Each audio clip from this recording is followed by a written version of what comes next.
The chair scraped back, my daughter fell. The room heavy with bloodlines, and old power went completely silent. My father's hand was still hanging in the air when she hit the floor.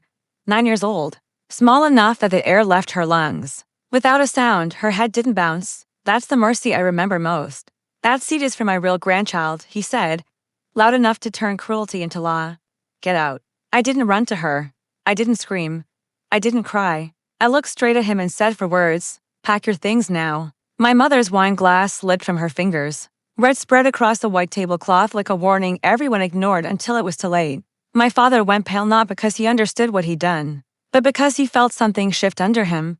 That was the moment he lost his position. He just didn't know who had taken it yet. I used to idolize that man when I was a child. He was gravity. Everything in my life circled his approval. I learned early how to earn it: perfect grades, quiet obedience, a marriage he approved of, and later a divorce he didn't. I met my ex when I was still desperate to prove I was worth keeping. He had that broken man charm kind until he wasn't. My parents loved him because he knew when to agree and when to stay silent. When I left him, they called it a phase. When I adopted my daughter 3 years later, they called it charity. She's not really yours, my father once said with a smile, like it was harmless humor. I pretended not to hear it. I pretended a lot back then. And that pretending cost me more than anything else. The warning signs were quiet. My father stopped using her name and started calling her the girl. Each holiday, her chair was placed farther away from him. He corrected her manners in front of guests, corrected me when I defended her. I noticed everything. I filed it away. I stayed calm. The proof came the way it always does, by accident, on purpose. I forwarded a mail from my mother to her sister. Subject line: inheritance clarification. My father had changed his will. Bloodline only, no exceptions, in his own words. He described my daughter as a temporary arrangement. Temporary, I didn't confront him. That would have been mercy. I planned instead. Justice isn't loud, it's patient. I met with a lawyer who handled elder assets, then another who specialized in family trusts. I learned which accounts needed to signatures, which properties were leveraged, which charities were real, and which ones just hid his name like a stain. I recorded conversations, not traps, just confirmations. He was careless when he thought power protected him. I spoke with the board of the foundation he chaired, asking questions like a daughter who trusted the system. I let them hear his words, his tone, his contempt. I didn't push him out.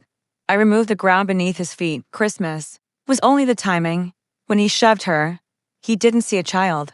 He saw a threat to his legacy, to the story he told himself about control and purity. After I told him to pack his things, he laughed. Reflex, habit. Authority had always saved him before. This is my house, he said. I nodded. Not anymore.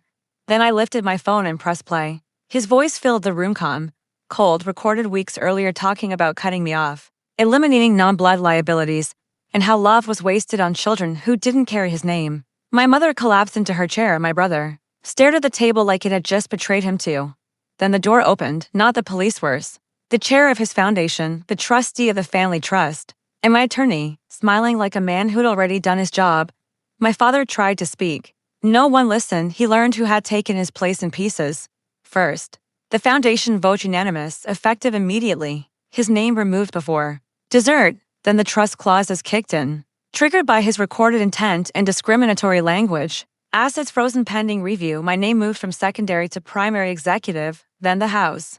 The deed had been transferred months earlier, quietly, under tax advisement, legally. It was mine, all of it. When it finally hit him, he looked at me like I was a stranger. I had been for years. Get out, I said again, softer this time. For her, he reached for my mother. She stepped away. Power doesn't disappear. It just moves later. After the door shut and the night swallowed his car, I sat on the floor with my daughter. She asked if she had done something wrong. I told her the truth. No, I said. You showed him who he really was. She nodded. Like that answered everything. Children understand justice better than adults ever do. I didn't win by shouting. I didn't win by being cruel. I won by being exact.